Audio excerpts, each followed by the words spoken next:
Salut tout le monde! Bienvenue au 8e épisode Salut, du Bourras Antoine. Podcast. Ça Hey, va bien? ça va bien, toi? Super bien. Puis comment t'as trouvé l'épisode avec Josiane?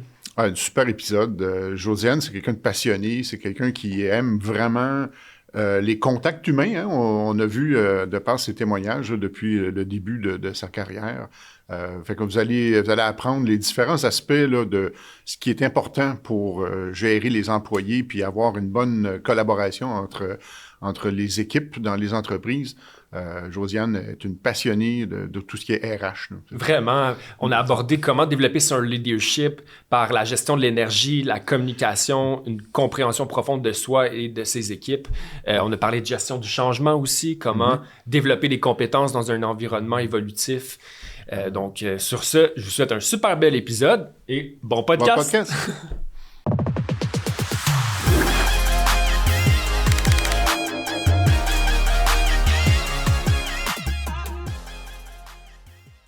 Finalement.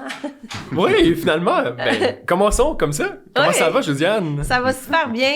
Retour de la rentrée scolaire, retour au travail. Je le sens vraiment là, avec les enfants qui sont retour à l'école, les gens qui sont de plus en plus présents sur les réseaux et tout ça. Fait que c'est notre back to school, back to work. Là. Je sais pas comment on peut l'appeler. Absolument, back to work, puis back à nos passions aussi communes qui sont l'entrepreneuriat, les ressources humaines aussi, la gestion du changement. Pour ceux qui ne te connaissent pas, je vais te présenter, puis par la suite, on va pouvoir rentrer dans le vif du sujet, puis aborder plein de thématiques qui nous interpellent, qui vont interpeller aussi notre auditoire. Fait que pour ceux qui connaissent pas Josiane Villeneuve, elle est présidente et fondatrice de l'entreprise Conseil Main dans la main. Experte reconnue en développement organisationnel et leadership de pleine conscience, Josiane, tu cumules près de 19 ans d'expérience en ressources humaines dans des domaines aussi variés que la sécurité, marketing numérique, technologie, manufacturier et j'en passe. Reconnue pour sa capacité à accompagner les organisations québécoises dans le développement d'équipes bienveillantes, autonomes et performantes, capable de bâtir le futur ensemble, elle place toujours l'humain et l'énergie au cœur de la transformation.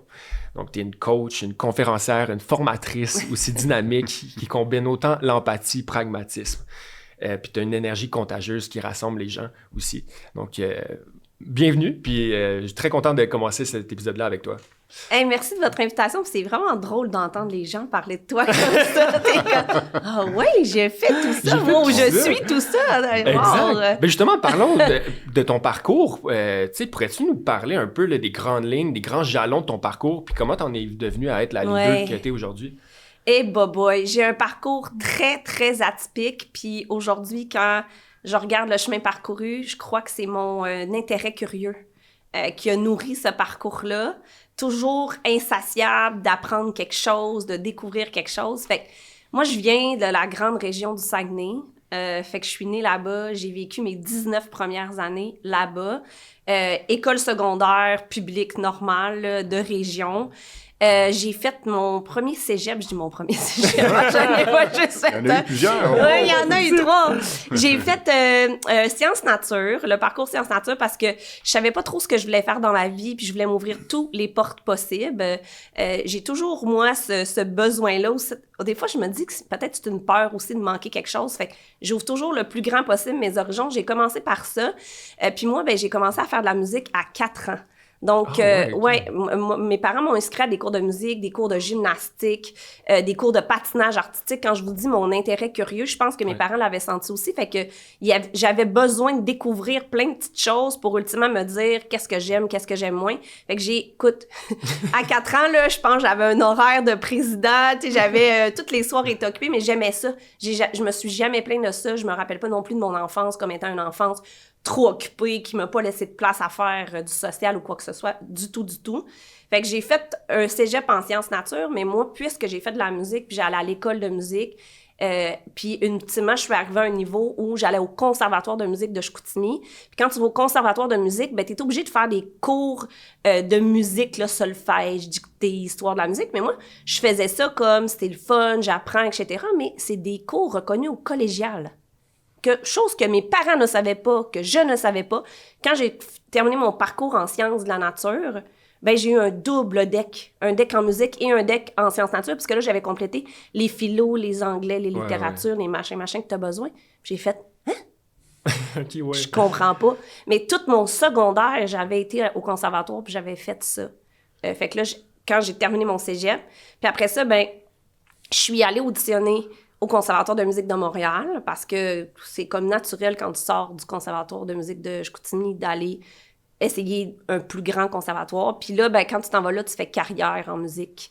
Puis c'est là que la croisée des chemins s'est présentée parce que quand tu fais une carrière en musique, tu sais, j'étais comme, c'est beaucoup de soirs, de fin de semaine, beaucoup d'heures de travail. J'étais pas sûre que c'était le mode de vie que je désirais. Fait qu'à ce moment-là, ben, comme n'importe quel ado qui se cherche un peu, j'étais allée voir un orienteur. Pas trop sûre qu'il m'a bien orientée parce que j'ai fini en génie chimique à la Polytechnique de Montréal. J'ai fait 2 ans pour me dire « Hey, la gang, c'est vraiment pas moi. » J'aimais le côté ingénierie, le côté ingénieux, puis recherche, puis tout ça, mais il me manquait le côté humain.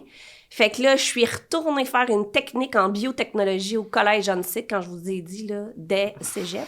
Fait que j'ai terminé en biotech, j'ai travaillé là-dedans. Quand j'ai commencé à travailler, je travaillais pour un chercheur qui faisait des recherches sur le cancer, puis on travaillait un produit qui aidait ces recherches-là.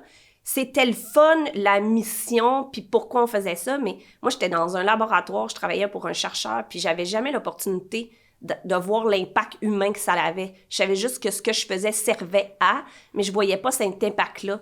Fait qu'après 2-3 ans, je me suis dit, j'ai besoin de voir un impact, moi, sur l'humain. Fait que là, j'ai atterri en administration avec une majeure en ressources humaines, j'ai terminé. Puis là, c'est là que j'ai commencé à travailler en RH en 2004 dans des organisations.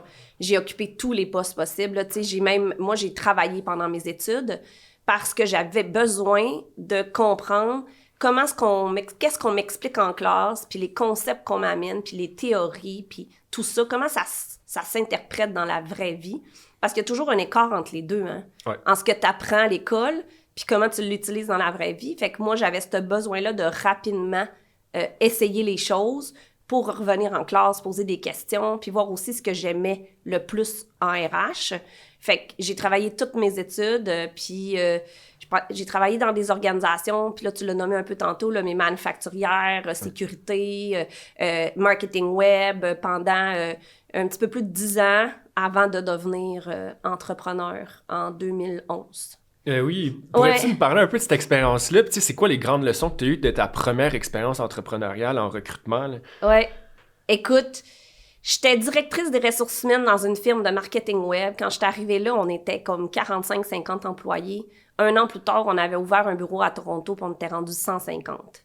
Fait que, tu sais, il faut savoir là, qu'à ce moment-là, j'ai 28-29 ans. Là. J'ai pas tellement d'expérience en arrière de la cravate, mais j'ai jamais, moi, été dans une équipe où j'avais des seniors au-dessus de moi qui étaient des mentors, des coachs. J'ai toujours appris sur le tas et en me débrouillant moi-même pour aller chercher ces mentors-là, ces coachs-là externes pour évoluer rapidement.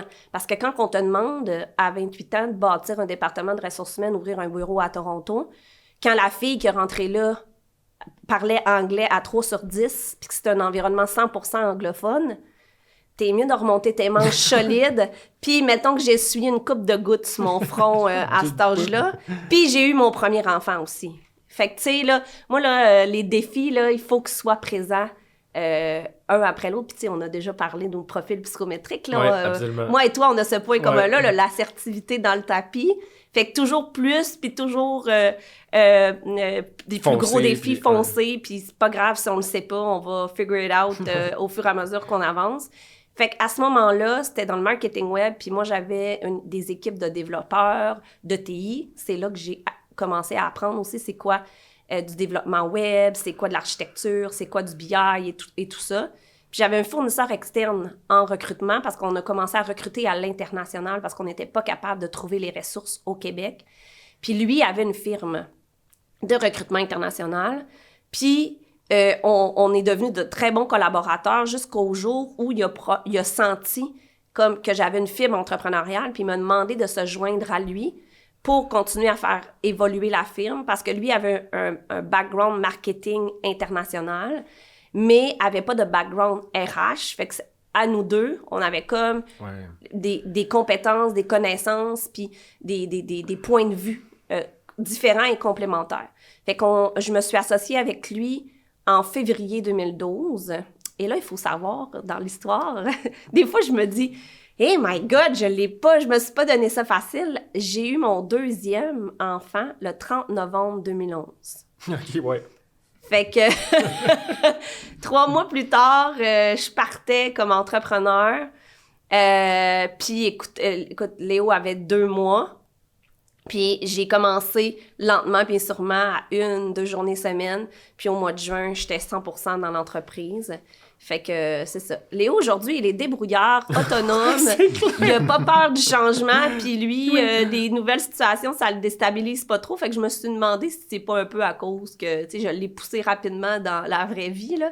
Oui. Fait que c'est ça. Fait que ça, c'est mon début de parcours entrepreneurial. Puis mon association avec cette personne-là en recrutement international a duré jusqu'en 2018. Puis en 2018, nos chemins entrepreneuriaux ont pris des parcours différents. Mais ça m'a permis de me découvrir comme entrepreneur, découvrir que je voulais être ça. Ouais. Puis que c'était le fun, mais pas facile à la fois. Fait que c'était rempli de défis. Puis là, j'étais comme... Moi, je carbure à ça, les défis. Puis des fois, en organisation, mais c'est pas toujours toi qui choisis tes défis. Tu sais, t'as quand même une structure, t'as quand même des gens qui sont là pour te donner une direction, un sens, une vision. Puis moi, j'étais pas toujours en accord avec tout ça. Fait que ça m'a montré que, OK, peut-être que j'ai besoin d'avoir un environnement plus flexible, plus agile, décider où je m'en vais, comment je le fais, avec qui je le fais. Ouais. Fait que... Puis à ce moment-là, je me dis, je vais essayer. Puis la phrase que j'ai toujours dit puis que je dis encore, le pire, c'est que je vais retourner en organisation. Exact. Fait qu'en 2011, quand j'ai choisi de sauter, je me suis dit ça. Ouais. En 2018, quand je me suis séparée de mon associé, je me suis dit ça. Puis on est en 2025, c'est toujours pas arrivé. Puis la Terre tourne encore, ouais. Personne n'est mort. Puis exactement. Puis, tu sais, des fois, je m'amuse aussi à me rappeler, pour me recentrer, que, tu sais, on n'opère pas à cœur ouvert, là, tu sais, dans le sens non, où... exact, faut relativiser les choses, Ouais. là. Oui, on vit des choses importantes, oui, c'est pas facile, mais tu sais, on peut y arriver. On peut y arriver, là. Il n'y a 100%. pas mort d'homme ou de femme. C'est une expression aujourd'hui que j'ai... Des fois, je me dis, faut-tu que je l'utilise encore? Puis là, tu sais, si on fast-forward après jusqu'au début de Main dans la main, pourrais-tu me dire un peu c'est quoi le déclic que tu as eu pour te réembarquer en entrepreneuriat puis de lancer cette belle firme-là? Moi, je suis quelqu'un qui est très sensible à mon environnement, puis je me suis toujours dit, la vie te sert ce dont tu as besoin. Fait que je reste beaucoup à l'écoute de mon environnement, des gens avec qui je discute, de qu'est-ce qui se présente. Puis quand c'est arrivé, c'était pas quelque chose de planifié, que nos chemins prennent des parcours différents. C'est quelque chose qui est arrivé, qu'on a accepté, puis que moi, en mars 2018, là, j'avais pas de plan, là. Mon plan, c'était de faire grandir cette firme-là encore des années et des années. Fait que je me suis retombée, pas de plan, pas de next step, pas de qu'est-ce qui se passe. Fait que oui, c'est déstabilisant, oui, c'est stressant, oui, ça fait peur, mais à ce moment-là, je me suis dit, OK, la vie me sert ce dont j'ai besoin, puis clairement, je ne sais pas ce que j'ai besoin parce que j'avais pas anticipé que ça allait arriver ça. Ouais. Fait que, de fil en aiguille, comment c'est arrivé, c'est quand je faisais du recrutement international, on faisait on faisait principalement de l'accompagnement de personnes qui immigraient ici, puis on faisait l'accompagnement d'entreprises qui recevaient ces immigrants-là. Donc, on avait des programmes d'accompagnement. Puis ce que j'avais pas réalisé, puis ce que quelqu'un de mon entourage à ce moment-là, parce que j'étais allée dîner avec des gens, j'ai fait aller mon réseau pour voir, tu sais, comme qu'est-ce que je faisais, quelle était la suite des choses. Puis, je me disais aussi, je m'ennuyais des RH. Tu sais, là, pendant 7 ans, j'ai été concentrée sur l'accompagnement des personnes immigrantes, le recrutement international, mais tu sais, j'avais comme toute la portion développement des compétences, les RH qui étaient plus là. Fait que là, ma tête s'est dit, comment je fais pour allier ces deux choses-là? Puis allier ces deux choses-là, j'ai comme réalisé que ce qu'on faisait avec les entreprises puis les immigrants, c'était de la gestion du changement. Mais ça, à ce moment-là, je le savais pas que c'est ça qu'on avait fait pendant 7 ans. C'est quelqu'un qui me l'a fait réaliser, quelqu'un de mon entourage, un papa qui était dans l'équipe de soccer de ma fille, à qui j'ai jasé de ça sur le site pendant une game, Hey, Josiane, qu'est-ce qui se passe dans ta vie? Et là, j'y raconte. Je suis plus associée. Non. Comment ça? Lui, dans ce temps-là, il était VP RH dans une entreprise manufacturière. Moi, j'avais jamais... le manufacturier, j'avais pas d'expérience à ce moment-là. Il m'a dit, j'aurais besoin d'un coup de main, viendrais-tu m'aider? Et ça aide-là a duré 3 ans.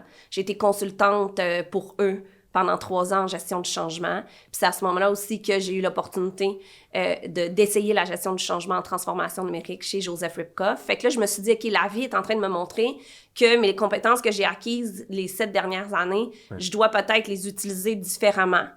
Fait que là, comme moi, je me dis souvent, fake it until you make it. J'étais pas une kingpin en gestion du changement, ni en transfo numérique. Je connaissais pas les systèmes. Puis là, on m'amenait dans des CRM, des ERP, des sites web transactionnels, des PLM. J'étais comme... Des fois, je m'étais comme... Mais ça veut dire quoi, CRM? Ça veut dire quoi, PLM? Je savais... Puis là, je cherchais le soir, puis j'écoutais des podcasts, je faisais des recherches, je lisais, je demandais à mon réseau, de m'informer parce que j'avais des gens qui étaient spécialistes de CRM. Mais là, moi, jusqu'à ce jour, je m'étais pas vraiment intéressée à ça parce que j'avais pas besoin. Fait que, tu sais, j'ai vraiment comme travaillé dur pour me faire une expertise en gestion du changement. Puis j'ai été me faire certifier après 2 ans, me dire, je travaille là-dedans, j'aime ça. Je vais aller comme me mettre une base plus solide au niveau des connaissances puis des outils. Puis ça a commencé comme ça. Puis au fur et à mesure... Puis là, ben, il fallait que je me réincorpore parce que j'avais vendu mes parts à mon autre associé.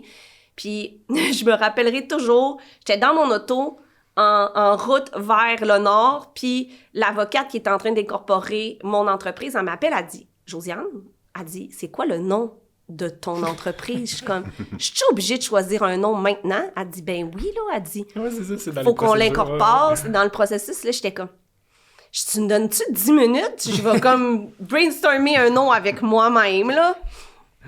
Fait que j'ai raccroché. Mon chum était à côté de moi. J'étais comme, faut que je choisisse un nom d'entreprise. Oli, il dit, qu'est-ce qui te vient en tête, là? Comme, de même, je te demanderais, là. Hey, je pense que je dis main dans la main. J'ai dit, moi, je suis vraiment une fille de proximité qui accompagne les gens. Tu sais, j'avais accompagné des entreprises, des personnes immigrantes. Je pense que j'ai le goût d'encore continuer à faire ça, d'accompagner, mais je ne sais pas à quoi ça va avoir l'air, l'accompagnement, tu sais, pour les prochaines années. Fait que j'ai rappelé l'avocate, puis j'ai dit « Incorpore, main dans la main, consultation RH ». Parce que main dans la main, tout seul était déjà incorporé. Fait que là, j'ai incorporé main dans la main, consultation RH. Puis aujourd'hui, tu me dirais, ben là, tu sais, sachant ce que tu sais aujourd'hui, changerais-tu ton nom d'entreprise? La réponse, c'est non. Ouais. C'est vraiment ce que je fais aujourd'hui. Fait que ça a vraiment été, c'est ça, comme un cheveu sur la soupe, là. Let's go, on continue, la vie continue. Ouais, puis ça te représente bien dans le sens de, tu sais, d'être là pour les gens puis de les accompagner, les épauler dans ces transitions-là. Pas juste livrer des PowerPoint, là, tu sais, d'avoir ce lien-là humain aussi. Il y a quelque chose que je veux qu'on aborde aussi par rapport à comment t'aides les entreprises au niveau du développement des compétences. Tu sais, je pense que de ce temps-ci, apprendre en continu, c'est un défi qui est de taille là, pour toute organisation. Les changements s'accélèrent, les changements sont de plus en plus intenses, leur intensité augmente. Fait que, tu sais, comment mettre en place une structure ou un environnement ou même des processus qui font en sorte que chaque employé peut se développer aussi, mais de manière cohérente aussi avec la vision puis les objectifs d'une organisation. Hey, ça, c'est toute une question mentale. La question à 1000 piastres. Ben, je vais backtracker un peu, genre, pourquoi on est rendu là aujourd'hui, tu sais, puis pourquoi le développement des compétences, c'est si important. En 2018, quand j'ai commencé en gestion du changement, tu sais, la gestion du changement, là, ça a fait c'est note de notoriété en s'attachant à la gestion de projet, puis en mettant des processus clairs puis des étapes clés pour faire la gestion du changement. Tu sais, tout le monde a déjà entendu analyse d'impact, analyse des parties prenantes, stratégie de communication, stratégie de formation, tout ça. C'est encore vrai aujourd'hui. Mais aujourd'hui, là, le changement est tellement présent et rapide qu'on ne peut plus le séquencer comme on faisait avant. Il fait partie du quotidien des gens. Tu sais, il y a du changement qu'on dit opérationnel dans le quotidien des gestionnaires, dans le quotidien des employés, dans le quotidien de la haute direction. Puis oui, on a des changements stratégiques qu'on est capable de mieux séquencer, mieux prévoir, puis oui, faire un petit peu plus d'analyse, puis mettre un petit peu plus d'outils. Mais aujourd'hui, ce qu'il faut que les gens comprennent, c'est que le changement, ça part de l'individu. Puis de là, le développement des compétences. Puis des compétences plus soft, tu sais, plus du savoir-être, dans posture de comment moi, je peux devenir un agent de changement, comment moi, je peux changer mon mindset relié à ce qui est en train de m'arriver, comment je peux mieux gérer mes émotions, mon stress, mes besoins à travers le changement. On est vraiment là parce que quand tu augmentes la compétence globale de ton organisation à être capable de changer, bien après ça, tu peux rentrer des gros changements comme de la transfo numérique, de l'intelligence artificielle, puis l'écart qui existe, il est beaucoup moins grand et les gens, c'est comme un entraînement sérieux aujourd'hui, le changement. Si tu ne développes pas ces capacités-là à changer, à t'auto-gérer dans le changement, puis à bien communiquer tes besoins, puis qu'est-ce que tu vis, parce que ton gestionnaire, là, il ne sait pas tant qu'il ne sait pas ce qu'il ne sait pas. Ouais. Fait que, tu sais, faut se responsabiliser. Là, je ne l'ai pas mis, mon chandail, j'aurais quasiment dû le mettre, mais j'ai oublié. Gère ta fougère.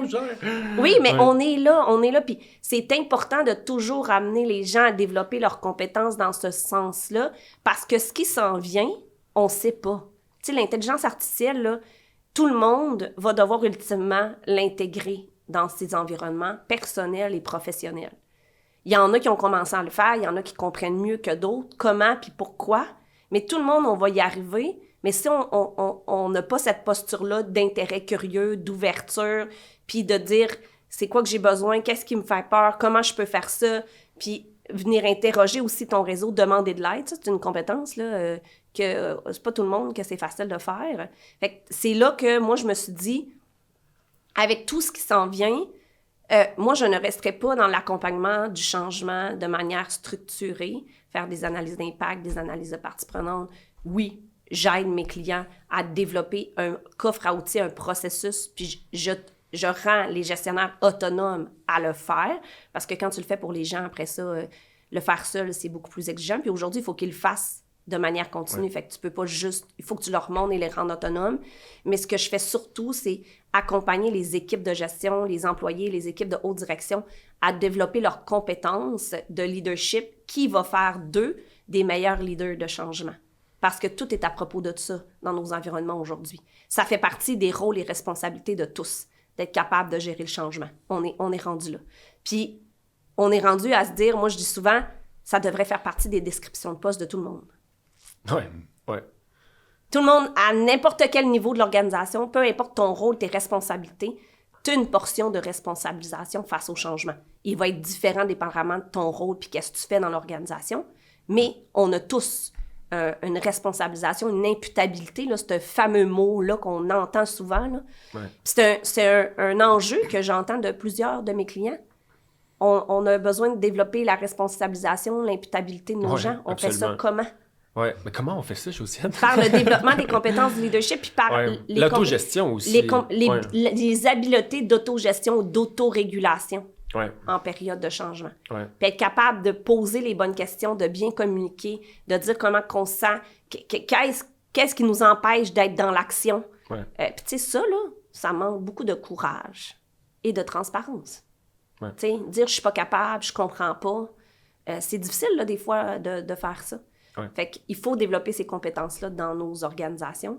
Puis ça, ben tu développes pas ça en 3 heures, assis sur une chaise, à écouter quelqu'un te parler de courage, de gestion du changement, de gestion du stress, de gestion des émotions. Il faut que tu saches c'est quoi, il faut que tu saches comment le faire, mais il faut que tu le pratiques surtout. Ouais. Puis il faut que tu sois capable d'avoir une rétroaction. Ouais. Fait que tu sais, du coaching.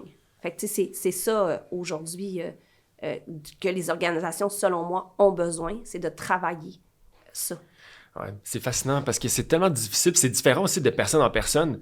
Oui, comment t'amènes un entrepreneur à s'exprimer puis à lui faire prendre conscience qu'il faut qu'il demande de l'aide, c'est pas évident. Les entrepreneurs sont souvent tout seuls, puis ils veulent foncer, puis fiers de leur idée. Là. Comment est-ce qu'on les amène là, à demander de l'aide? Là? C'est un défi. Hein? Je pense que pour un entrepreneur, l'étape avant de passer là, c'est de se développer un réseau de soutien. Ouais. Tu sais, beaucoup d'entrepreneurs, puis j'écoutais Sophie, là, j'ai écouté le podcast de Sophie, la solitude, c'est vrai. Hier, on me posait la question, qu'est-ce qui te ferait retourner en entreprise? C'est ça, c'est le sentiment de solitude. Tu Tu sais, moi, là, je suis une fille de gang, je suis une fille de collaboration, je suis une fille qui aime ça, faire ça en équipe. Let's go! Quand tu es entrepreneur, là, l'équipe, là, c'est toi qu'il faut qu'il la crée, mais par ton réseau de soutien. Puis quand tu n'as pas ce réseau-là, puis la confiance de quelques personnes autour de toi, ben demander de l'aide, c'est très, très difficile, là, parce que tu te rends vulnérable. Absolument. Et immensément, de dire ce qui va pas, puis pourquoi ça va pas, puis d'être capable de répondre à des questions pour que la personne puisse t'aider. Fait que je pense que pour l'entrepreneur, c'est aussi, avant d'être capable de demander de l'aide, c'est d'avoir un réseau de soutien. Parce que, justement, on n'a pas cette enveloppe-là collective autour de nous. Mais tu sais, moi, là, hier, c'était drôle parce qu'il y a quelqu'un qui m'a demandé ça, puis j'ai dit, ben ça serait ça, avoir une équipe, tu sais, avoir des gens autour de moi au quotidien, avoir du soutien rapidement quand j'en ai, tu sais. Moi, j'ai pas de département de marketing, de communication, de comptabilité. En fait, c'est ça. Mais ça t'as le chapeau comptabilité, c'est une charge mentale et une charge opérationnelle très, très lourde pour un entrepreneur. Absolument. Fait que, tu sais, s'entourer, puis, tu sais, d'ultimement prendre des décisions de qu'est-ce que je continue de faire puis qu'est-ce que j'arrête de faire parce que ça me prend de l'énergie et du temps. Puis à qui je le confie puis pourquoi. Tu sais, ça, là, pour un entrepreneur, c'est un gros step, là. Absolument. Mais je pense que tu mets le doigt dessus. Parce que si tu essaies de trop faire tout, ben au final, tu n'arrives pas à faire tout bien. Fait qu'à la fin... Oui, puis tu perds ton énergie vitale quand tu aimes faire quelque chose puis que tu te sens compétent, que tu te sens bon là-dedans, ça te nourrit. Mais quand tu fais quelque chose, là... moi, quand je passe 2 heures à faire de la comptabilité, là... à tous les comptables qui nous écoutent, c'est vraiment pas contre vous. Mais moi, après ça, je suis comme, j'ai plus le goût de rien faire, tu sais. Fait que là, cette année, j'ai dit non, moi, je touche plus à ça. C'est pas vrai que je vais... Fait que tu sais, c'est des décisions comme ça. Mais le réseau de soutien, je pense, pour l'entrepreneur est hyper important. Puis même en organisation, tu sais, le réseau de soutien est important. Puis là, ben, je suis mal placée pour dire qu'il est pas important parce que j'ai quand même des communautés de pratique en RH, puis c'est le point essentiel de ces communautés-là. Bâtir un réseau de soutien externe à ton organisation pour être capable de parler, de ventiler, d'avoir des sujets de conversation qui, des fois, c'est plus difficile d'avoir en l'interne, de par ton rôle, de par ta portée, de par, des fois aussi, la sensibilité du sujet. Tu as besoin d'une oreille externe, tu as besoin d'un soundboard en bon français, là. Fait que, tu sais, c'est pour ça, entre autres, que fait que même les gens en organisation en ont besoin. Mais je pense que pour l'entrepreneur, c'est encore plus critique pour son bien-être. Là, tu parles de tes groupes de co-développement RH, c'est ça que tu parles? OK. Justement, là, explique donc un peu c'est quoi la mission de ces groupes-là. Ces groupes-là ont vu le jour en l'automne 2023 parce que je collabore énormément avec des équipes RH dans les organisations.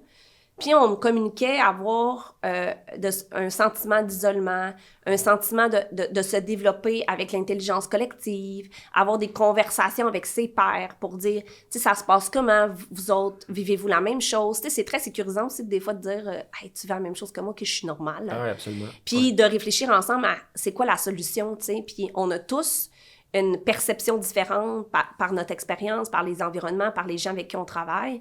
Fait que là, j'écoutais ça, puis on me le disait, ça faisait une couple de fois qu'on me disait ces choses-là. Fait que là, j'ai dit, ben, m'a tenté de réunir ces gens-là autour de groupes. Puis à ce moment-là, tu sais, moi, au début de ma carrière, j'ai joint des groupes de co-développement RH. Je me rappelais de cette expérience-là, puis j'étais dans mon MBA à ce moment-là, puis on avait un cours où on faisait du co-développement entre gestionnaires, puis ça me rappelait tous les bienfaits de ça. Fait que là, je me suis dit, OK, c'est cette méthode-là que je veux prendre. Parce que c'est vrai que le co-développement, c'est l'apprentissage par les pairs, par l'intelligence collective, c'est le partage d'expériences pour permettre aux gens de minimiser le parcours des fois pour essayer quelque chose parce qu'ils l'ont déjà fait. Fait que tu apprends les autres, fait que c'est beaucoup plus rapide. Fait que c'est plus que du réseautage, c'est l'apprentissage. Oui. Fait que le modèle actuel qui peut évoluer avec les années, parce que moi, je suis toujours à l'écoute de « ça sert-tu encore vos besoins? Ça nourrit-tu encore vos objectifs? » Mais le modèle actuel, c'est 6 rencontres par année de 5 heures, 10 à 12 personnes qui ont des rôles seniors en ressources humaines.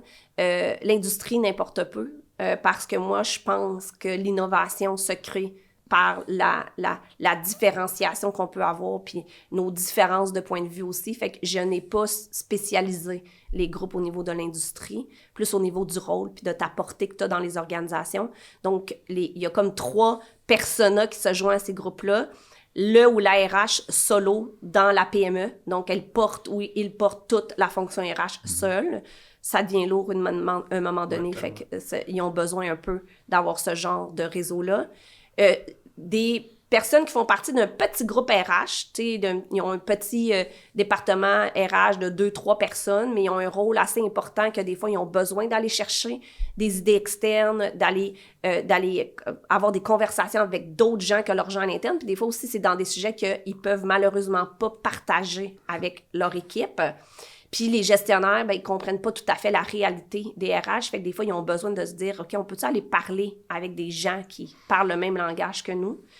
Ou j'ai aussi des gens dans des cabinets, des firmes RH, donc des consultants RH, qui eux, travaillent avec différents clients, donc qui ont des expériences en RH très différentes, mais ils ont besoin de venir se nourrir de qu'est-ce qui se passe dans les organisations parce qu'ils aident les organisations.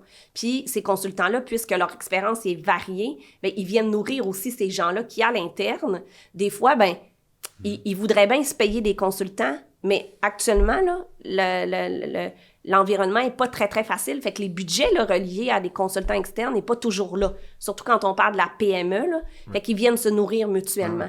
Fait que ça comble le besoin. Ça vient remplacer des mandats de consultation RH dans certains cas. Là. Donc, c'est un service en parallèle que tu peux offrir. Là.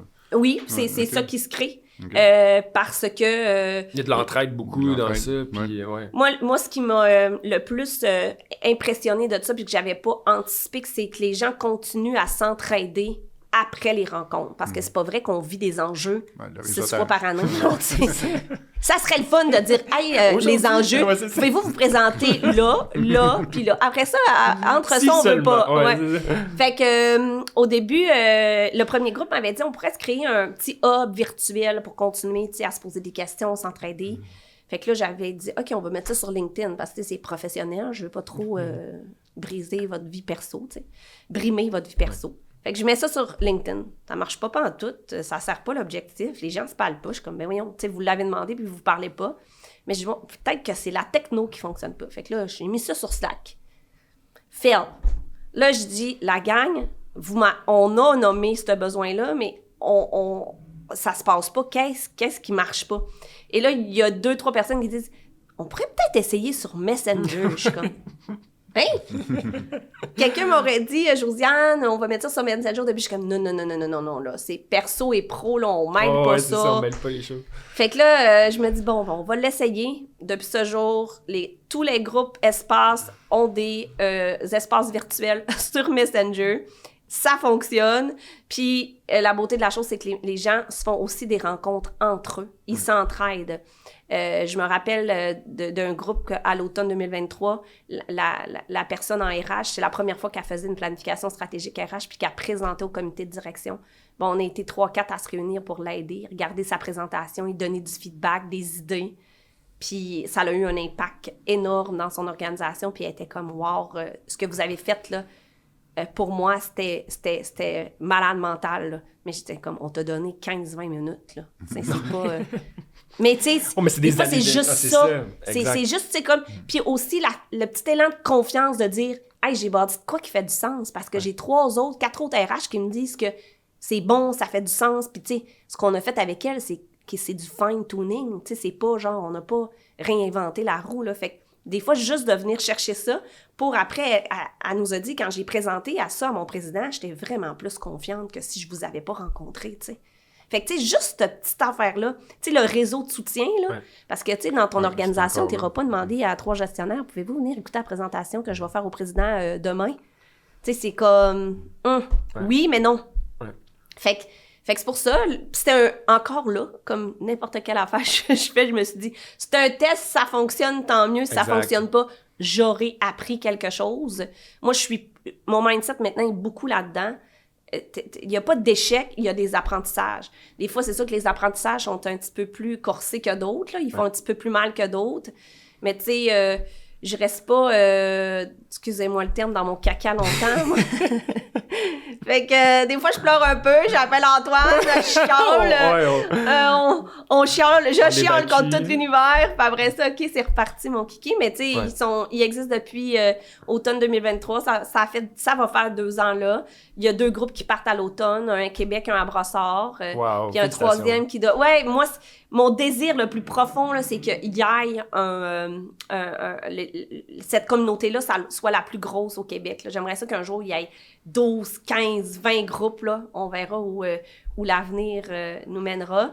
Mais chose qui est le fun, c'est que je me suis associée avec quelqu'un qui a des groupes de co-développement en finance, pour pas le nommer, Jean-Philippe Thériault. Puis lui avait des rencontres annuelles de co-développement pour les gens en finance, mais là, cette année, au mois de mai 2026, on fait l'événement annuel de co-développement, mais on rallie les RH et les finances ensemble. Puis souvent, c'est des gens que dans les organisations, c'est comme deux opposés. Hein? Ouais. C'est pas un mix qu'on veut faire. Souvent, on se dit RH, finance, ça peut être un petit peu bizarre, ça. Mais on gagne vraiment beaucoup à mettre ces gens-là ensemble. Fait que moi puis Jean-Philippe, on prépare cet événement-là pour mai 2026. Là. On va en faire une annuelle, là, l'annuel du co-développement au Québec. Là. Fait que ouais, c'est ça. C'est parce qu'on y croit. Les deux, on y croit. Jean-Philippe est à son 7e ou 8e groupe en finance. Fait que, tu sais, lui, ça grossit aussi. Fait que s'il y a des gens en finance qui nous écoutent puis qui veulent joindre les groupes à Jean-Philippe, là, c'est tous des gens très seniors en finance, directeur finance, VP finance, etc. Des beaux groupes, une gang le fun. Fait que c'est ça. Fait que oui, le co-développement, c'est vraiment quelque chose à laquelle je crois. Puis à laquelle je crois qu'on a besoin pour le futur, surtout avec l'intelligence artificielle. Tu sais, ça va demeurer un pilier... essentiel, tu sais, pour développer notre intérêt curieux, comprendre ce qui se passe, puis comprendre aussi notre capacité à évaluer les choses, tu sais. Parce que l'intelligence artificielle, ça nous met beaucoup d'informations, mais tu sais, il faut être capable de l'évaluer, cette information-là.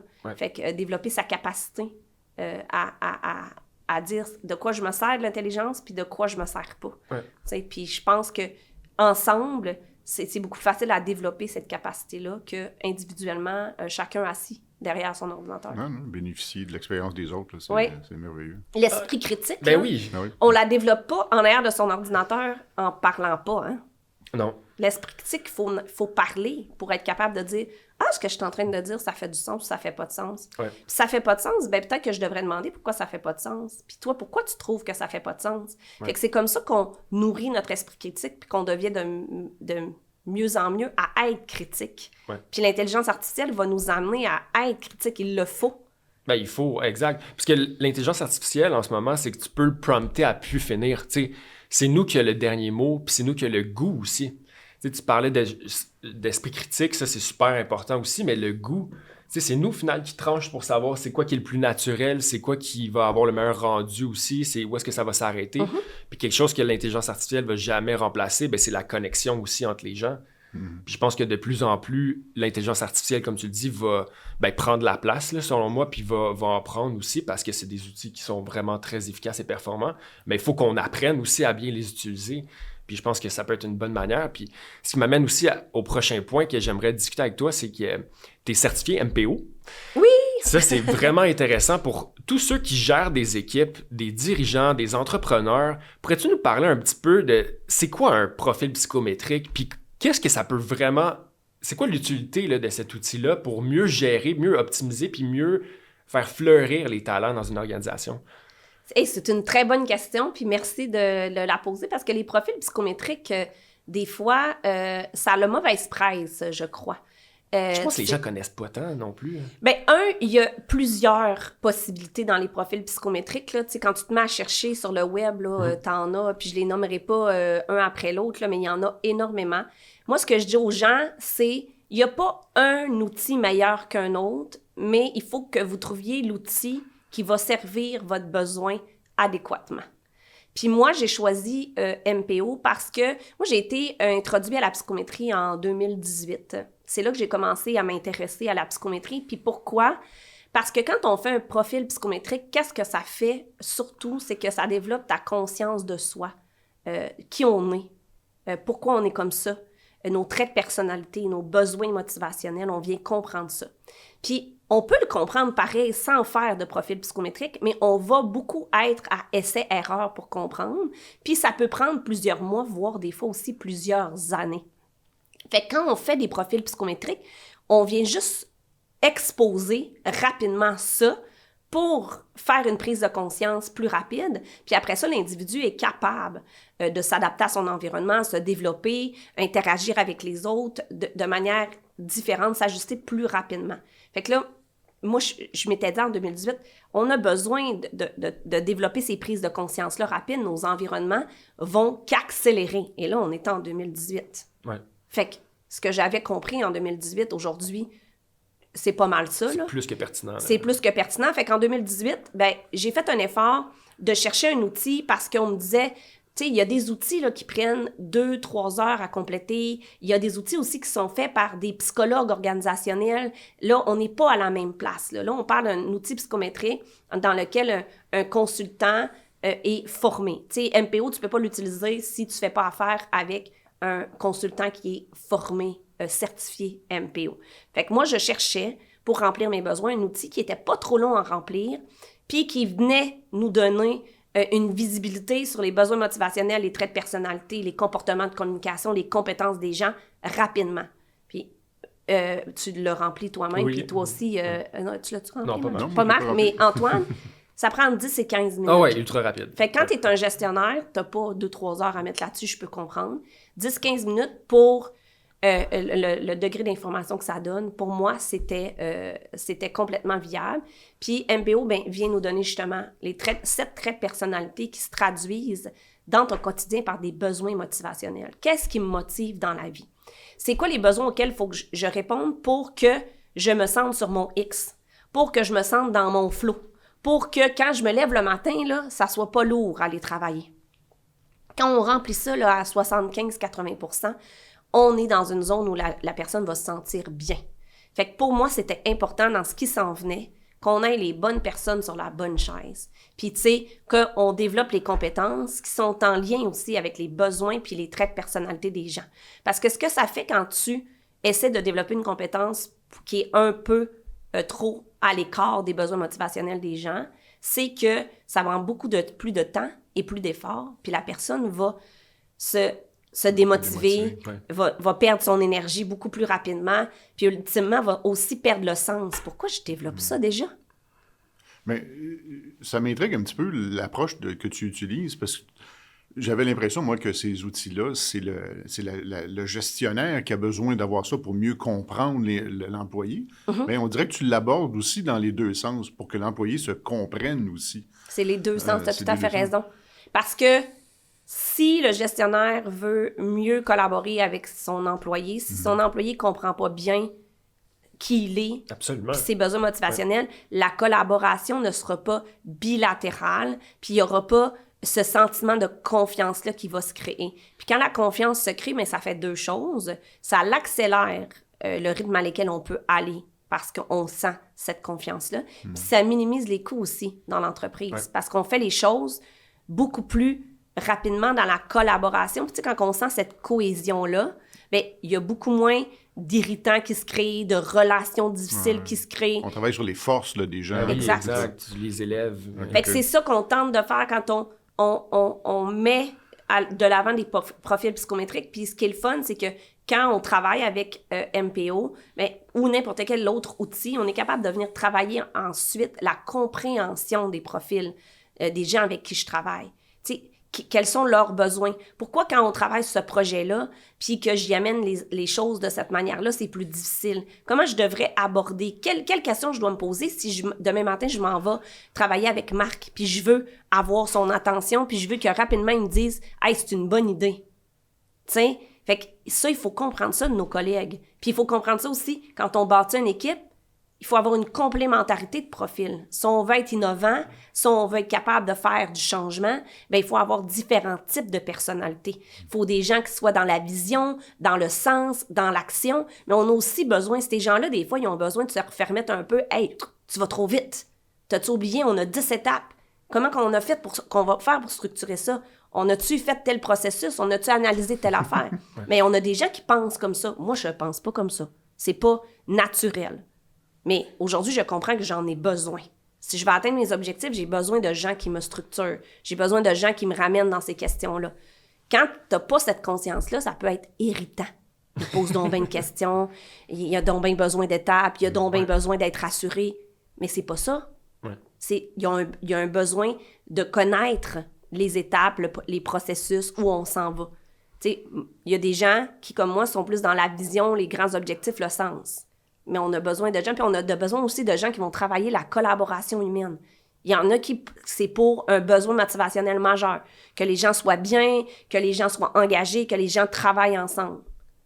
Mais on dirait, Josiane, que les gestionnaires utilisent ces outils-là dans un but de sélection. Mais je pense qu'il y aurait avantage à ne pas utiliser que dans cet objectif-là, dans un objectif là, de travailler avec les employés, d'intégrer, d'interagir. Donc, il ne faudrait pas que ça soit mis dans une phase de sélection d'employés. Là. Est-ce que je me trompe? Ou... C'est vrai qu'il y a des gens qui l'utilisent en sélection. En fait, les outils psychométriques, ils peuvent être utilisés dans toutes les sphères RH. Okay. Souvent, on va commencer par le recrutement. Puis moi, je dis toujours, faites attention avec le recrutement.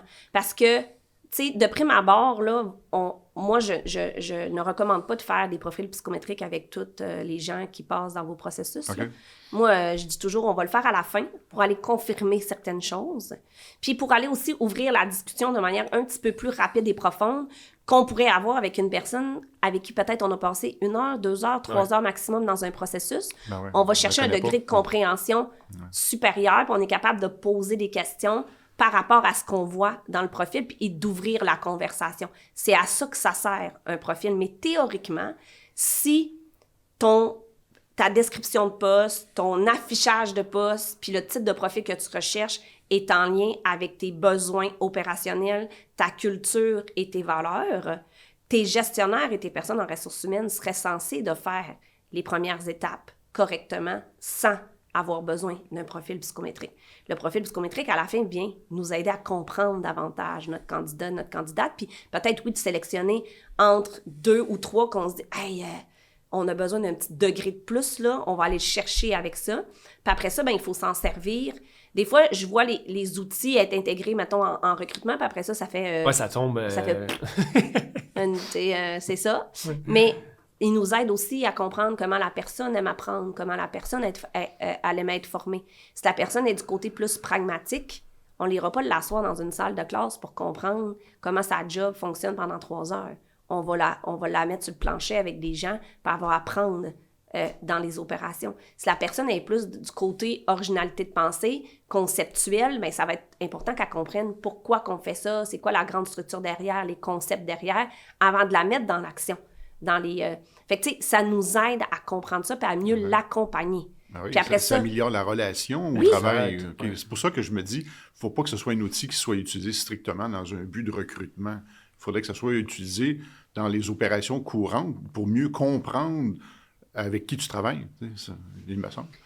Moi, je crois sincèrement que quand on décide en tant qu'entreprise, tu sais, c'est un investissement à utiliser un outil psychométrique. Là. Quand tu investis là-dedans, ben il faut que tu trouves un moyen de le faire vivre dans quelques sphères RH. Puis, il faut que tu te questionnes aussi comment on va le faire de manière assez ponctuée dans le temps pour que les gens comprennent que c'est important, puis que pour nous, travailler la conscience de soi, la conscience des autres autour de nous, c'est important. Puis ça, là, c'est des éléments de l'intelligence émotionnelle. Ouais. L'intelligence émotionnelle, là, ça part de la conscience de soi, de la conscience des autres, pour avoir une capacité de créer des bonnes relations, puis d'avoir une sensibilité à l'autre. Ça, c'est des éléments de l'intelligence émotionnelle. Ça, même si l'intelligence artificielle est là, je pense qu'on va en avoir besoin encore, tu sais. Ouais. Fait que ça nous aide à faire ça. Fait que, tu sais, on peut, après ça, rebondir dans toutes l'évaluation, l'appréciation de la performance annuelle, le développement des compétences, le développement de carrière. Puis tu sais, aujourd'hui, là, le monde dit le développement de carrière, les gens restent pas 10, 12, 15 ans dans les organisations. C'est vrai. Mais le rôle des organisations, tant qu'à moi aujourd'hui, c'est de préparer leurs gens à leur prochaine étape de carrière. Quand tu fais ça, tu as un employé qui est heureux, qui sent qu'il est à la bonne place puis qu'on investit dans lui. Il te donne le meilleur de lui-même le temps qu'il est là, parce qu'un jour, tu sais pertinemment qu'il va partir. Mais si tu y pars, ce que tu veux, c'est d'en retirer la totalité de sa compétence puis son engagement pour le temps qu'il est là. Fait que quand tu fais ça, tu lui donnes ça. Ça a un impact sur ta marque employeur. Fait que quand tu vas recruter après, qu'est-ce qu'on va dire de toi? Cet employeur-là, là, il investit dans ses gens, il développe les compétences, etc. Fait que tu fais juste nourrir le marché de gens avec des compétences qui sont utiles dans les organisations. Puis peut-être qu'un jour, cette personne-là va te revenir. Hein? Ouais. On ne sait jamais qu'est-ce qui peut se passer. Fait que je pense que les organisations ont un rôle de développement des gens parce qu'aujourd'hui, dans les environnements dans lesquels on est, c'est ça qu'on a besoin. Puis c'est pas vrai que les gens vont rester vitam aeternam dans nos organisations. Donc, retirons-en le plein potentiel le temps qu'on est là. Ouais. Puis après ça, la personne va être prête pour sa prochaine étape de carrière. Puis ça va te revenir dans ta marque employeur. Elle pourrait même évoluer dans un autre poste au sein de la même entreprise. Exact. Aussi. Donc, c'est l'individu qu'on fait progresser. Oui. Ouais. Tu sais, ça, il faut beaucoup de leadership aussi pour arriver à démontrer ce genre d'attitude-là envers ses employés puis de les aider à s'élever aussi dans l'organisation. Pourrais-tu nous expliquer un peu, parce que je sais que tu as une bonne spécialité aussi en leadership et de développement des compétences en leadership. Pourrais-tu nous expliquer pour un entrepreneur qui nous écoute comment développer son propre leadership et ainsi que ceux de son équipe? Mais tu sais, ça part de la conscience de soi, là. Fait que tu sais, c'est quoi ma posture de leader? Quel leader je veux être? Fait que oui, un outil psychométrique, définitivement, ça l'aide à avoir les bonnes conversations, à avoir une bonne introspection, puis découvrir qui on est. Puis après ça, ben tu sais, moi, je travaille le leadership sur 3 angles principalement, parce que tu sais, le leadership, là, tu peux travailler ça sur des millions d'angles. Fait que moi, ce que j'ai décidé de faire, c'est de travailler la gestion du changement, la communication, puis la gestion de l'énergie. Pourquoi?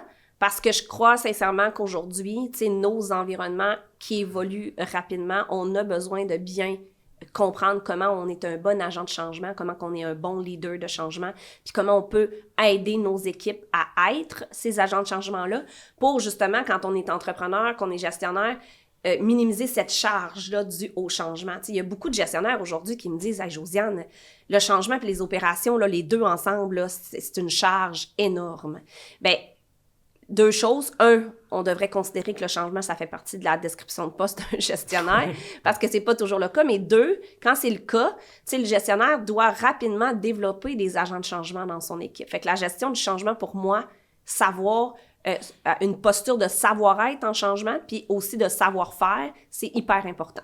La communication, depuis que je travaille en ressources humaines en 2004, c'est un enjeu qu'on me dit, je pense que c'est un enjeu qui est tout le temps présent dans nos organisations, peu importe l'année, l'ère qu'on est, qu'est-ce qui se passe, la communication va toujours, je pense, rester quelque chose de hyper important.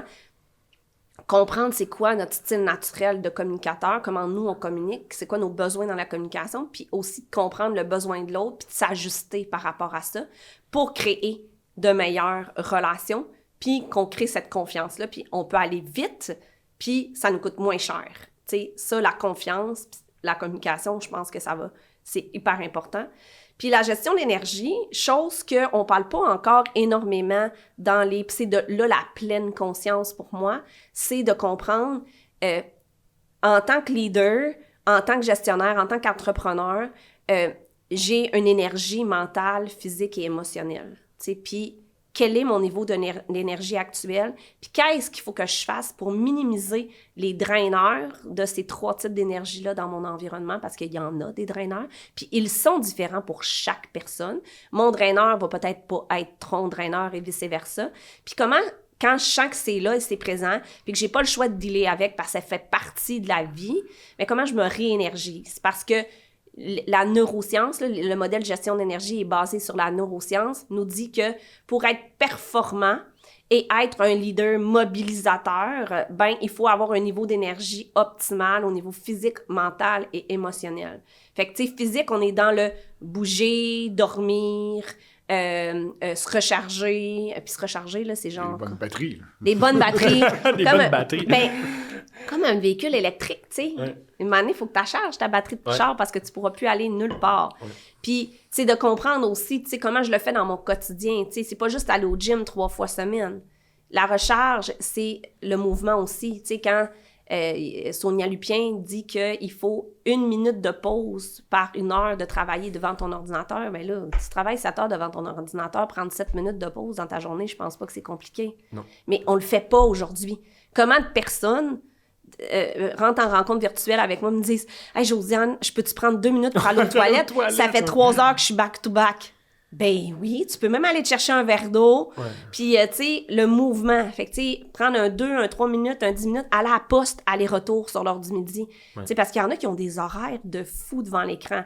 Moi, ça, là, je suis plus capable. J'ai réalisé que c'était un game changer de se recharger pendant la journée. Tu sais, puis quand on est conscient aussi qu'on va avoir certaines conversations ou certains éléments de notre journée qui vont nous drainer, bien, il faut mettre un élément de recharge après. C'est pas vrai qu'on va dire « Ah, je vais faire ça vendredi, en fin de semaine. » Non. Tu vas arriver à la fin de ta semaine trop déchargé. Tu vas avoir de la misère à te recharger. Ça va prendre du temps. Fait que, tu sais, ça, c'est une conscience qu'il faut développer, tout comme l'énergie mentale. Tu sais, le mental, c'est le focus. C'est la capacité de rester concentré. Ben, tu sais, ça, un petit truc, c'est... du travail de profondeur, là, 1 heure ou 2 en ligne, avec toutes tes applications à off, puis ne pas déranger, là, ça fait du bien à l'énergie mentale. Ouais. Puis, tu sais, les gens, aujourd'hui, on est beaucoup des professionnels du savoir. On travaille avec notre tête, avec notre cerveau. Bien, le soir et les fins de semaine, mettez-les à off. Tu sais, puis ça, je me le répète souvent, parce que moi, j'aime lire sur le développement des compétences, tu sais. Mais là, je viens interpeller toujours la même énergie que j'ai besoin pendant ma semaine. Fait que, tu sais, comme il faut y aller avec parcimonie. Je ne dis pas le faire du tout, mais tu sais, fait qu'il y a ça. Puis l'énergie émotionnelle, mais c'est ta capacité à rentrer en relation avec l'autre puis à t'auto-gérer dans tes émotions. Mais si ton énergie est basse, tu vas snapper à rien, tu vas perdre patience, les gens, ils vont te dire des affaires, ça va t'irriter au plus haut point. Puis, ce n'est pas dit un jour dans une conversation, mais voyons, j'ai donc bien été rough, rapide, j'ai donc bien jumpé rapidement. Ben, c'est parce que probablement que ton énergie émotionnelle est basse. Mais quand elle est optimale, tu es capable de recevoir des commentaires désagréables, négatifs, des situations plus difficiles. Ta capacité de rebondir, ta résilience est beaucoup plus présente dans ce moment-là. Fait que, tu sais, on travaille ça avec les leaders, cette conscience-là de l'énergie globale pour être capable d'être pas des leaders qui donnent de l'énergie, parce que souvent, on a une idée préconçue. En tant que leader, on doit donner de l'énergie à nos équipes pour performer, pour qu'ils soient engagés, pour qu'il y ait du plaisir au travail. Non. On veut pas être un leader draineur aussi. On en connaît tous, des gens comme ça. Tu sais, une personne avec qui on est sorti d'une rencontre, on dit « C'était lourd, ça. Je pense que je vais aller prendre l'air. Tu sais, j'en ai besoin. » On en a tous des gens comme ça. Fait qu'on veut pas être comme ça, mais on va être un leader mobilisateur d'énergie. Ça veut dire que c'est une personne qui a une capacité de prendre conscience que c'est pas le bon moment ou elle a besoin de recharge pour être présente mentalement, émotionnellement et physiquement avec ses employés ou avec peu importe autour d'elle. Ça, c'est un leader mobilisateur d'énergie.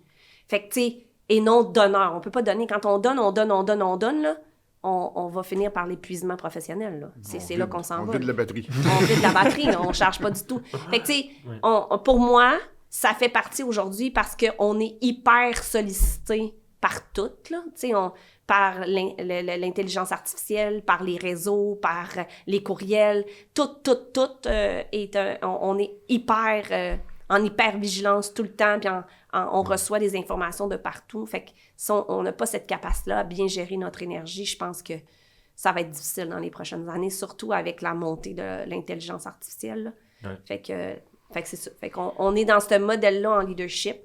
Dans le comment, ben c'est ça. La gestion du changement, la communication, puis la gestion d'énergie, c'est les 3 piliers sur lesquels on a décidé de s'appuyer pour développer des leaders dans les organisations. J'adore ce que j'entends. Puis j'aime... Non, mais t'as un angle très unique aussi que t'as développé, puis je trouve que c'est très pertinent. Tu sais, la gestion de l'énergie, c'est pas quelque chose qu'on en discute de plus en profondeur dans les dernières années. J'en avais jamais tant entendu parler en termes de développement de leadership, puis je vois l'application très claire et nette.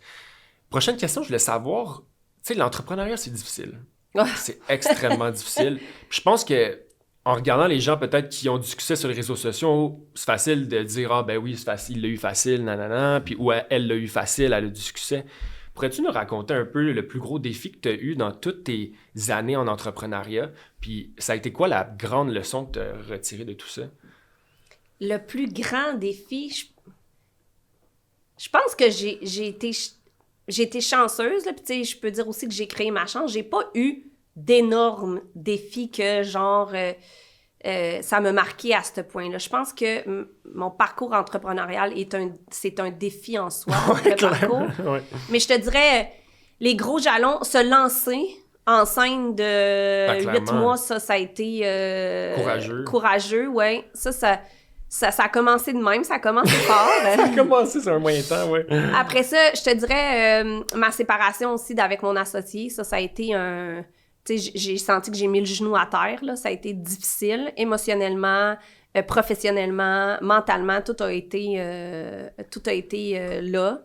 Mais tu sais, à tous les fois, ce qui m'a permis de rebondir, c'est mon réseau de soutien. Tu sais, quand je me suis lancée en affaires, là, enceinte de 7-8 mois, là, mon chum, là, tu sais, on a eu des conversations, là, tu sais, le monde, j'ai pas fait ça comme let's go, ça va le faire, puis, tu sais, puis on en a discuté avec nos familles parce que il fallait une gestion, là, pour le bébé qui s'en venait, là. Moi, j'allais pas prendre 1 an de congé maternité, là, fait que, tu sais, j'avais pas eu ce réseau de soutien-là, je l'aurais pas fait. Fait que, tu sais, le monde est comme, hey, c'est hot ce que t'as fait. Non, pas tant. Tu sais, on l'a fait ensemble. Puis, tu sais, aujourd'hui, si je suis encore entrepreneur, c'est parce que j'ai eu mon chum, mes beaux-parents, mes parents derrière moi, mes amis, pour prendre cette décision-là en 2011. Puis après ça, quand mon parcours s'est terminé avec mon associé, ben, tu sais, j'ai eu mon réseau autour de moi pour m'aider à comprendre, tu sais, comment je peux... Mais moi, je suis quelqu'un qui va rapidement avoir besoin des autres pour réfléchir. Je suis pas capable de réfléchir dans ma tête. Faut que je réfléchisse en parlant. Des fois, ça étourdit certaines personnes, là.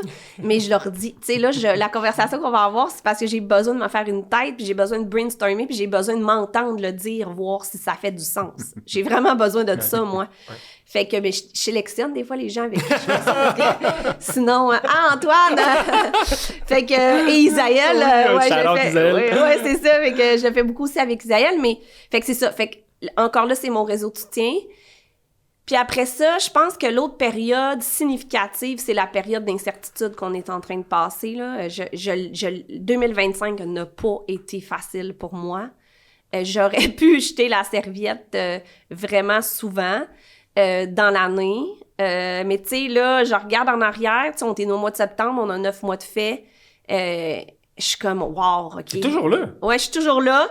Mais pour pas faire un jeu de mots, il y a eu de la bourrasque vraiment beaucoup cette année. Ouais, c'est ça.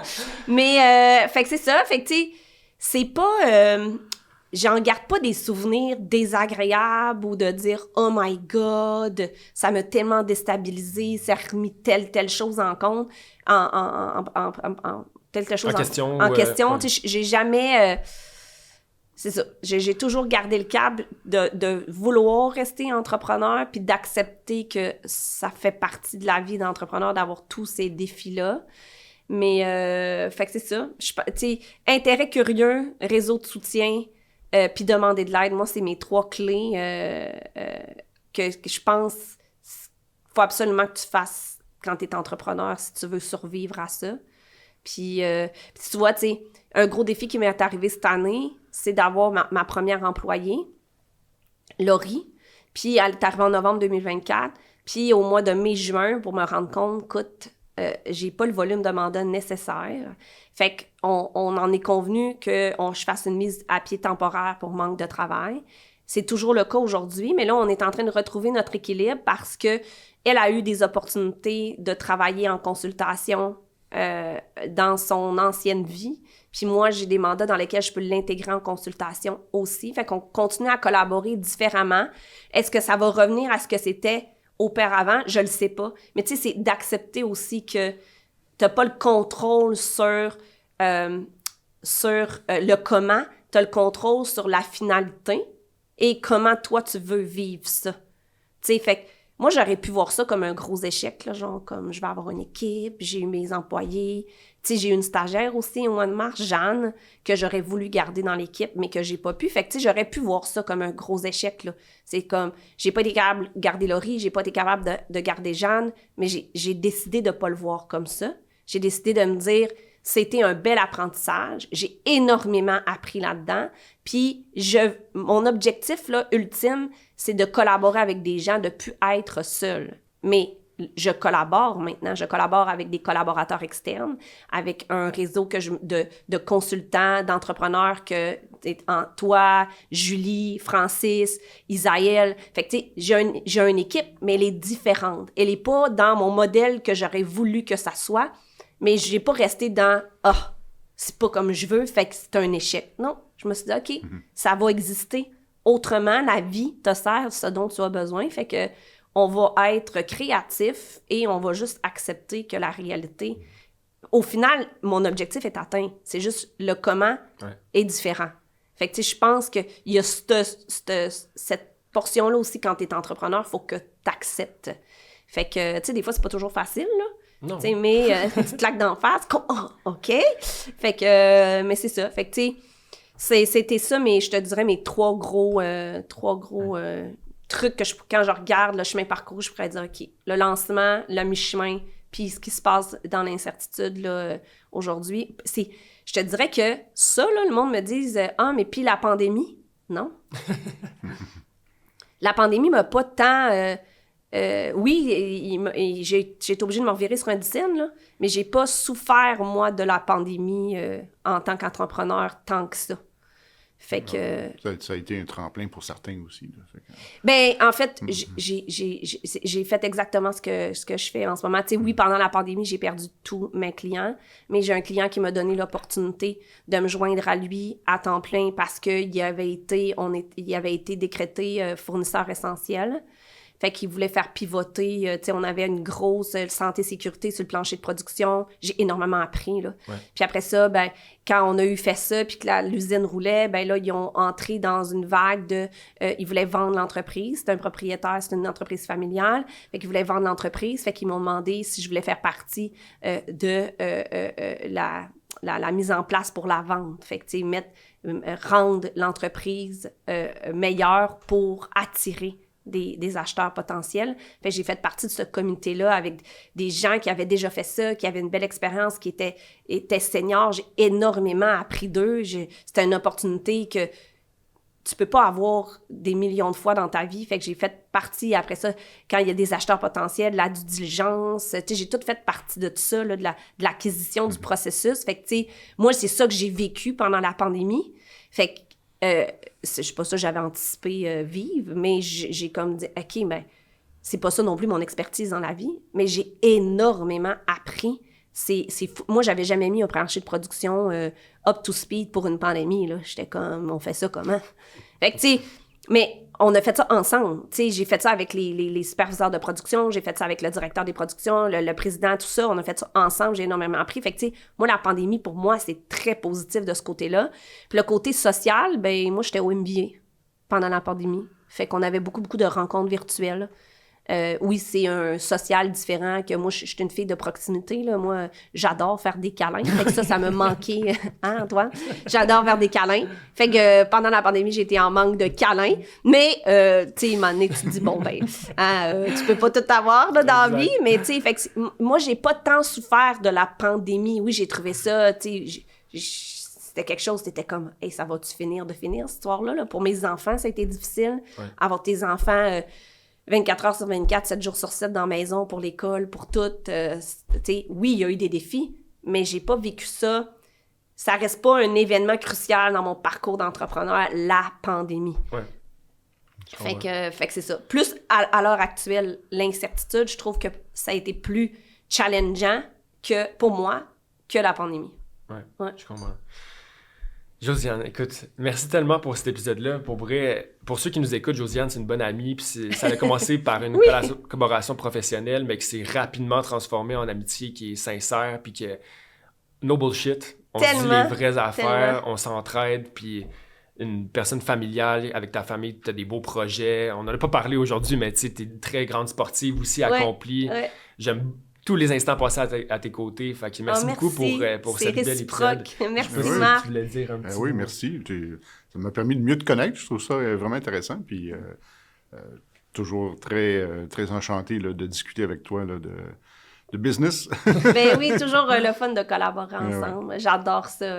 Antoine et Marc, c'est un duo de feu. Ben, écoute, un grand merci. Puis je sais pas si tu avais un petit mot de la fin que tu voulais dire à ta clientèle cible ou un petit call to action. Je te laisse la parole pour clore cet call épisode. To action. Ben écoutez, le call to action, c'est comme venez me demander pour être connecté sur LinkedIn. Je pense que c'est la meilleure manière de voir ce que je fais. Tu sais, je suis quand même assez active sur LinkedIn. Une star de LinkedIn, influenceuse. Ouais. Je sais pas encore de mon titre professionnel. Non, tu vas le mettre dans influenceuse LinkedIn, je sais pas. Influenceuse RH, en tout cas. On brainstorm, mais venez à ma rencontre sur LinkedIn, puis si vous avez des questions, parce que, tu sais, ce que je fais, c'est souvent pas très tangible pour les gens. C'est difficile de se faire une idée, comment on pourrait collaborer, qu'est-ce qu'elle pourrait faire avec nous. Mais, tu sais, n'hésitez pas à venir me le demander. Puis souvent, ben, mon offre de service, elle est contextualisée aux gens, puis à la culture, puis à l'objectif. Fait que, tu sais, on va travailler ensemble pour y arriver. Fait que venez me poser des questions, puis je pense que connecter sur LinkedIn, c'est la meilleure manière de je pense qu'à l'écoute du podcast aujourd'hui, les gens vont mieux comprendre c'est quoi le rôle de quelqu'un en RH dans une entreprise, puis à quoi ça sert. En tout cas, moi, ça a démystifié certains éléments. Je trouve ça super, bon, ben mission accomplie, mais d'abord. Ben oui, merci, messieurs. Merci beaucoup. Merci bonne journée, puis au plaisir. Au plaisir. Et si vous avez aimé, ben abonnez-vous et like and subscribe, comme on dit.